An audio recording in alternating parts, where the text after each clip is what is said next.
ಬಾ ಭಾಳ ಹ್ಯಾಪಿ ಆಗಿದ್ದಪ್ಪ. ಇವತ್ತು ಡಿಸೆಂಬರ್ ಲಾಸ್ಟ್ನೇ ದಿನ.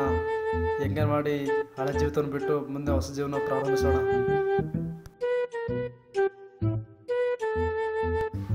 ಇವತ್ತನೇ ಲಾಸ್ಟ್ನೇ ದಿನ. ಹೆಂಗೇನು ಮಾಡಿ ಎಂಜಾಯ್ ಮಾಡಬೇಕು.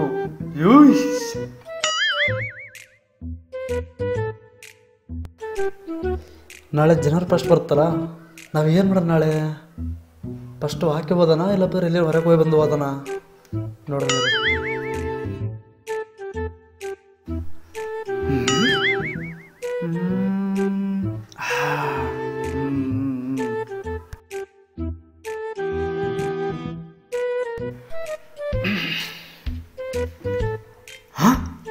ದೇವ್ರೆ, ಹೊಸ ವರ್ಷದ ಶುಭಾಶಯಗಳು. ಆಯ್ತು ದೇವ್ರೆ, 2020 ಹೋಯ್ತು. ಇವಾಗ 21 ಕಾಲಿಡ್ತಾ ಇದೀನಿ. ನೀನೇ ಆಶೀರ್ವಾದ ಮಾಡೋಕಪ್ಪ ನನ್ನ. ಈ ಖುಷಿ ಸಂದರ್ಭದಲ್ಲಿ ಏನು ಮಾಡೋದು ನಾನು? ಐಡಿಯಾ, ಬುಕ್ ಓದೋಣ ಫಸ್ಟು. ಕೂಚುಬಿಡಿ,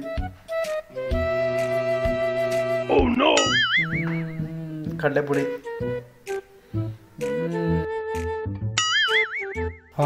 ಗುರಾಳ್ ಪುಡಿ. ಬಾ, ಪ್ರತಿ ವರ್ಷ ಅವೆಲ್ಲ ಕಂಪ್ಲೀಟ್ ಮಾಡಾಕ್ತಿದ್ದೀನಿ. ಇದನ್ನು ಕಂಪ್ಲೀಟ್ ಮಾಡೋಕ್ಕಾಗ್ತಾ ಇಲ್ಲ. ದೇವ್ರೆ, ಬೈಬಲ್ ಓದ್ಬೇಕಂತೇಳಿ ಓದಷ್ಟು ಹೇಳ್ಕೊಂಡಿದ್ದಪ್ಪ. ಈ 2020 ಬಂದು ಕೊರೋನಾ ನಿಲ್ಲಿಸ್ಬಿಡುತ್ತೆ ನನ್ನ. ಆದರೆ ಈ ತೊಡೆ ಓದ್ತೀನಿ ದೇವ್ರೆ. ಈ ವರ್ಷದಾಗ ಏನೇ ಬರಲು ಇದನ್ನು ಬಿಡೋಕ್ಕಲ್ಲ. ಹೆಂಗಾರು ಮಾಡಿ ಈ ವರ್ಷ ಕಂಪ್ಲೀಟ್ ಮಾಡಬೇಕು. ಆದಿ ಕಾಣಲಿದ್ದ ಸ್ಟಾರ್ಟ್ ಮಾಡೋಣ ಇವಾಗ. ಒಂದನೇ ಅಧ್ಯಾಯ 1ನೇ ವಚನ ಓದೋಣ. ಆದಿಯಲ್ಲಿ ದೇವರು ಆಕಾಶವನ್ನು ಭೂಮಿಯನ್ನು ಉಂಟು ಮಾಡಿದನು. ಭೂಮಿ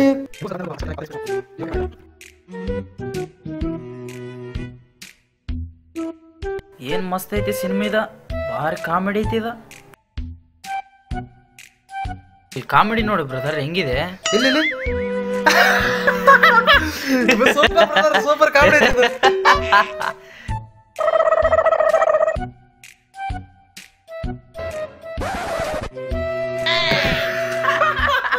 ಸೂಪರ್ ಸೂಪರ್ ಬ್ರದರ್ ಅದು.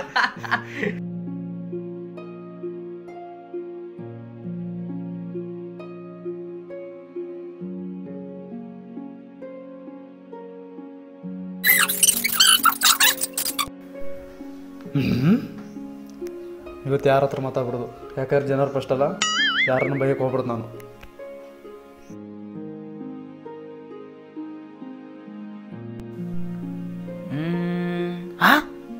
ಈತೇನ ದಿನ ಮಾತಾಡತ್ತಿ, ಇವತ್ತು ಸೈಲೆಂಟ್ ಕೂತ್ಬಿಟ್ಟನ. ಏನಾಗಿರ್ಬೋದಪ್ಪ ಈತೀಗ? ಸರಿ, ಕೇಳಿದ್ರಾತು. ಬನ್ಲ. Hi brother. ಏನ್ ಬ್ರದರ್ ಸುಮ್ಮನೆ ಕೂತ್ಕೊಂಡ್ಬಿಟ್ಟಿದ್ದೀರಾ? ಏನಿಲ್ಲ ಬ್ರದರ್, ಇವತ್ತು ಜನವರಿ ಫಸ್ಟ್ ಅಲ್ಲ, ಅದಕ್ಕೆ ನಾನು ಯಾರ ಹತ್ರ ಮಾತಾಡ್ಬಿಡೋದು ಅಂತ ಅನ್ಕೊಂಡಿದ್ದೀನಿ. ಹೇಳಿ ಬ್ರದರ್. ಏನಿಲ್ಲ ಬ್ರದರ್.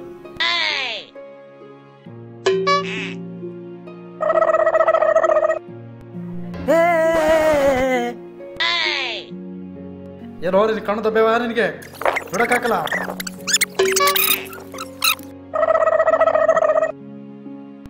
ಸರ್, ಕಿವಿ ರಕ್ತ ಬರಂಗ್ ಬೈದಿದ್ರಿ ಸರ್, ಬಿಟ್ಟು ಸರ್. ಬಿಡು ಬ್ರದರ್, ಇರ್ಲಿ ಬಿಡು ಬ್ರದರ್, ಹೋಗ್ಲಿ ಬಿಡಿ ಹೋಗ್ಲಿ ಬಿಡಿ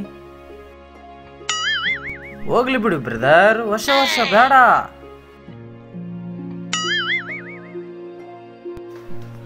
ಇಲ್ಲ ಬ್ರದರ್, ಹೊಸ ವರ್ಷ ಅಂತ ಸುಮ್ಮನೆ ಇಲ್ಲಪ್ಪ ಅಂದ್ರೆ ಇದು ಬೈತಕನ್ ಬೈದು ಹೊಸ ವರ್ಷ ಅಂತ ಪುಟ್ಟನ ಅಂತಿತ್ತು. ಇರ್ಲಿ, ಇವತ್ತು ಅವ್ನು ನೋಡ್ಕತ್ನ. ಸರಿ, ಹೋಗಂಬರಿ ಬ್ರದರ್, ಹೋಗಂಬರಿ. ಇರ್ಲಿ ಇರ್ಲಿ ಬಾರಿ ಇರ್ಲಿ ಬಾರಿ ಬ್ರದರ್.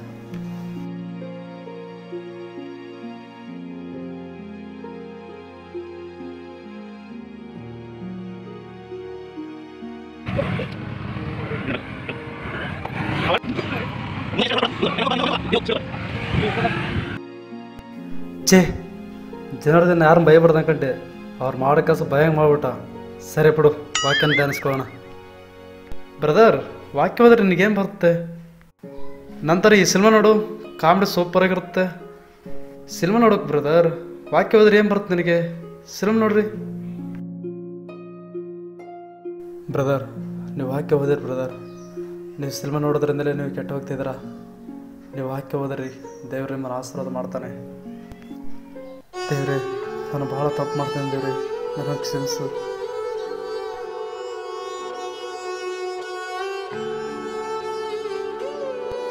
ಪ್ರತಿ ವರ್ಷ ನಾವು ವಾಗ್ದಾನ ಎತ್ತೇವೆ ಈ ರೀತಿ ಇರ್ಬೇಕಂತೇಳಿ, ಆದರೆ ನಮ್ಮಲ್ಲಿ ಕೋಪನ ಆಗೇ ಇರುತ್ತೆ.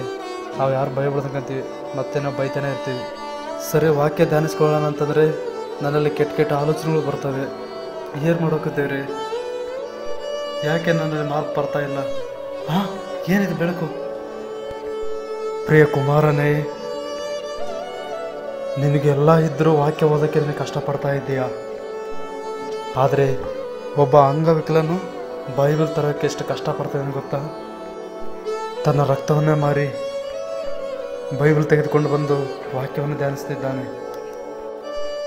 ಆದರೆ ನಿನಗೆಲ್ಲ ಇದ್ದರೂ ವಾಕ್ಯ ಓದೋಕ್ಕೆ ನಿನಗೆ ಬದ್ಧಕವಾಗಿದೆ. ಈಗಲಾದರೂ ನನ್ನ ವಾಕ್ಯವನ್ನು ಧ್ಯಾನಿಸಿರಿ, ನಾನು ನಿಮ್ಮನ್ನು ಆಶೀರ್ವಾದ ಮಾಡುತ್ತೇನೆ. ಹೌದು ದೇವ್ರಿ, ಪ್ರತಿ ವರ್ಷ ನಾವು ಹಂಗಿರ್ಬೇಕು ಹಿಂಗಿರ್ಬೇಕಂತ ಕೋರ್ಕೊಳ್ತೀವಿ. ಆದರೆ ಒಂದು ದಿವಸ ಆದರೂ ನಿನ್ನ ವಾಕ್ಯ ಓದೋಕ್ಕೆ ಸಮಯ ಕೊಡ್ತಾ ಇಲ್ಲ. ನಾವು ಯಾವತ್ತಾದರೂ ವಾಕ್ಯ ಓದ್ತೀವೋ ಅವತ್ತೇ ನಮಗೆ ಹೊಸ ವರ್ಷನೇ.